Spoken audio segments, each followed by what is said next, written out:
Big TV భక్తి సమాచారం WhatsApp ఛానల్లో జాయిన్ అవ్వండి. అన్ని విశేషాలు ఎప్పటికప్పుడు తెలుసుకోండి. సద్గురు, జీవితంలో కొన్నిసార్లు నేను చక్కగా పనిచేస్తుంటాను, అంతా బాగుంటుంది. కానీ ఒక్కసారిగా ఏమనిపిస్తుందంటే త్వరలోనే ఇదంతా పోతుందనిపిస్తుంది.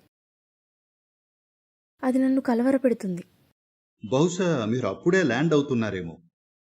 అవును, ఈ ఫీలింగ్ వల్ల నా పనితీరు నిజంగా క్షీణించడం మొదలవుతుంది. కాబట్టి లోపల నుండి వచ్చే ఈ రాక్షస ఆలోచనల విషయంలో ఏం చేయాలి? మీలో ఎంతమంది రాక్షసులున్నారు? మీలో మీరు ఒక్కరే అనుకున్నానే. ఈ విషయంలో మనం స్పష్టత తెచ్చుకోవాలి. చూడండి, మీలో 2 స్వరాలు వినిపిస్తున్నాయంటే, ఓ మంచి స్వరం, ఓ చెడ్డ స్వరం ఉన్నాయంటే ఏదో గొప్ప విషయం జరిగిందని కాదు. దానర్థం అయితే మీకు పిచ్చి పట్టింది లేదా మీకు దెయ్యం పట్టిందని. అంటే మీకు అయితే మానసిక వైద్యుడు లేదా భూత వైద్యుడు అవసరం. కాబట్టి ఈ స్పష్టత ఎంతో ముఖ్యం. ప్రజలు మతం పేరుతో, ఆధ్యాత్మికత పేరుతో, ఇంకా ఎన్నో ఆధునిక పరిష్కారాల పేరుతో ఈ విధంగా చేస్తున్నారు. భారతదేశంలో మనకెన్నో పదాలున్నాయి. మీరెవరినన్నా కదిలించి చూడండి, వాళ్ళు ఇది చేస్తున్నది నా అహంకారం, ఇది నా ఆత్మ అంటారు, ఇది అది అంటారు. This is my soul, this is my this is my that. చూడండి, మీలోంచి ఎంతో మంది మాట్లాడుతూ ఉన్నట్లయితే, మీ శరీరంలో ఎంతో మంది ఇరుక్కుని ఉన్నట్లయితే ఇదొక రోగం, అవునా? ఈ శరీరంలో ఒకరికన్నా ఎక్కువ మంది ఉంటే అది రోగమా కాదా? ఈ శరీరం ఒక్కరి కోసమే రూపొందించబడింది, అవునా? మనం చేయాల్సిన ప్రాథమిక విషయం ఏమిటంటే, ఇందులో కేవలం మీరు మాత్రమే ఉండాలి, మరొకరు ఉండకూడదు.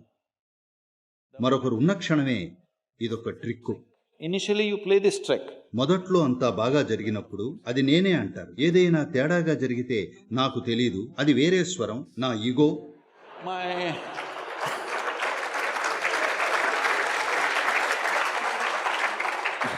All kinds of other creatures.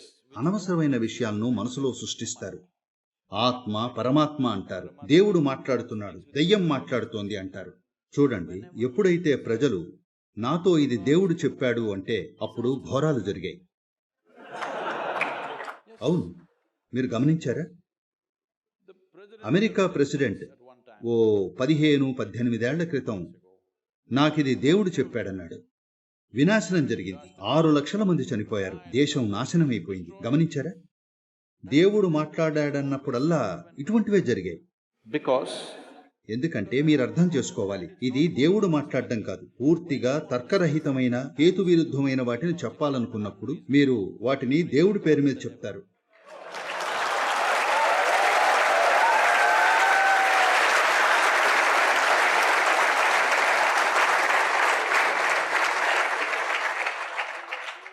కాబట్టి ఒకరికంటే ఎక్కువ మంది ఉంటే మిగతా వారిని మీరు తీసేయాలి. అలా చేయాలంటే మీరు ఇది అర్థం చేసుకోవాలి, మానవ మెదడు ఎంతో సంక్లిష్టమైంది. ఈ సంక్లిష్టమైన మెదడే మనకివ్వబడిన గొప్ప బహుమతి. దానివల్లే ఈరోజు మనం ఇలా ఉన్నాం. ఇదే బహుమతి. There is a cerebral complexity, which is what makes us who we are. This is the greatest gift. కానీ మనుషులందరూ దీనివల్ల బాధపడుతున్నారు. నేను మిమ్మల్ని అడుగుతున్నాను, మిమ్మల్ని ఎవరన్నా కత్తితో పొడుస్తున్నారా? By a dagger. Hello? మిమ్మల్ని అసలు పట్టించుకోవడం లేదు. మీకు జరిగిన అతిపెద్ద విషయం బహుశా దోమలు కుట్టడం. That is the level of suffering. బయట నుండి మీకు కలుగుతున్నది అంత మాత్రమే, మిగతాదంతా మీరు సృష్టించుకుంటున్నది, అవునా? మరి ఇలా ఎందుకు చేస్తున్నారు? ఎందుకంటే నేను మిమ్మల్ని ఓ చిన్న ప్రశ్న అడుగుతాను, అవునా కాదా చెప్పండి. మీ సమాధానాన్ని బట్టి దీవిస్తాను కూడా. మీ బుద్ధి పదునుగా ఉండాలనుకుంటున్నారా, మందంగా ఉండాలనుకుంటున్నారా? Okay.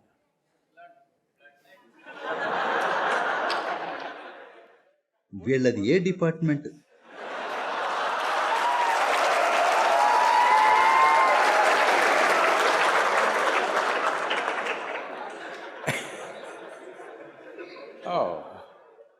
అది పొలిటికల్ సైన్స్ డిపార్ట్మెంటా?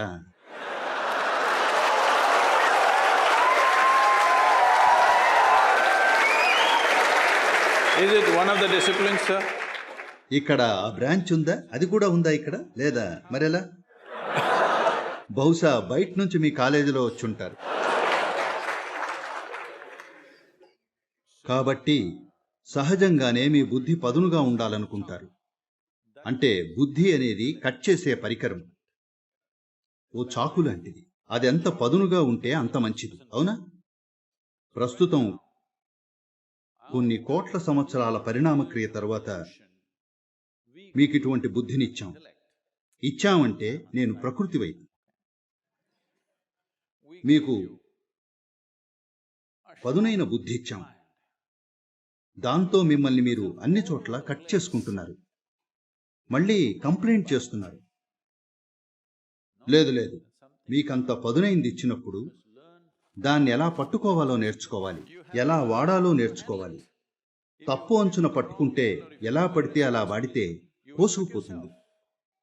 ప్రస్తుతం These are all individual expressions of someday I feel like this. ఒకరోజు ఇలా అనిపిస్తుంది, ఒకరోజు అలా అనిపిస్తుంది అంటున్నారు. మనుషులు ఎంతో బాధను అనుభూతి చెందుతున్నారు.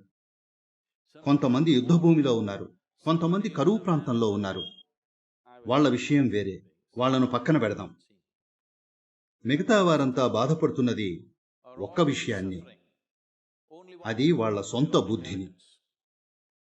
వాళ్ళ మెదడులో సగం తీసేస్తే ప్రశాంతంగా ఉంటారు. అవునా కదా? ఏ దయ్యాలు ఉండవు, ఏ దేవుడు ఉండడు, ఏ స్వరాలు వినబడవు. ప్రశాంతంగా ఉంటారు. అవునా కాదా? కాబట్టి మనం మనకివ్వబడిన అతి గొప్ప బహుమతి మీద కంప్లైంట్ చేస్తున్నాం. ఇక్కడ మనకు అన్నిటిపై ఆధిపత్యం ఉండడానికి కారణం మన మెదడే. మన మెదడుకున్న పదును వల్ల మనం ఏదైనా చేయగలుగుతున్నాం. కానీ ఇప్పుడు ఇదే సమస్య అయింది. దానికి కారణం ఏమిటంటే అది ఎంతో సంక్లిష్టమైన పరికరం. మనం దాని యూజర్ మాన్యువల్ కూడా చదవడం లేదు. So this has become the problem because we gave you a very complex machine and you not bother to read the user's manual. ఎలాగో అలా వాడేద్దాం అనుకుంటున్నాం. అలా చేస్తే రకరకాల విషయాలు మాట్లాడడం మొదలు పెడతాయి. మీ సొంత మెదడు మీకు వ్యతిరేకంగా అయి మిమ్మల్నే నాశనం చేస్తుంది, ఊరికే బాధపడేలా చేస్తుంది. మిమ్మల్ని ఒంటరిగా ఒక గదిలో వదిలేస్తే అప్పుడు కూడా మీరు బాధపడుతున్నారంటే దాని అర్థం మీరు చెడు సహవాసంలో ఉన్నారనే, అవునా? Hello?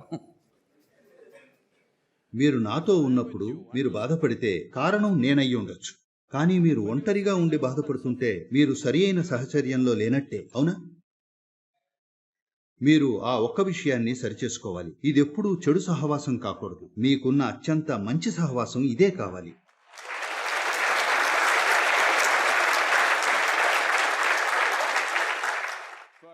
ఇలా చేయటానికి ఒక సరళమైన ట్రీట్మెంట్ ఉంది. మీరు ఇది అర్థం చేసుకోండి. అదేమిటంటే, జీవితంలో నాకు ఏం జరిగినా, మంచి విషయాలు జరిగినా, చెడు జరిగినా, ఏం జరిగినా సరే, చెత్త విషయాలు, గొప్ప విషయాలు, ఏం జరిగినా సరే, అలాగే ఏం జరగకపోయినా సరే, అందుకు నేనే బాధ్యుణ్ణి. ఇలా చేస్తే అప్పుడు ఒక్కరే ఉంటారు. దీని బాధ్యత నాదే అని మీరు చూస్తే అప్పుడు ఒక్కరే ఉంటారు. లేదంటే ఇక్కడ దేవుడు మాట్లాడతాడు, దయ్యం మాట్లాడుతుంది, ఆత్మ మరో చోట నుండి పరమాత్మ మాట్లాడతాడు. ఇక మీకు పిచ్చి పుడుతుంది. For more videos like this, subscribe Big TV channel.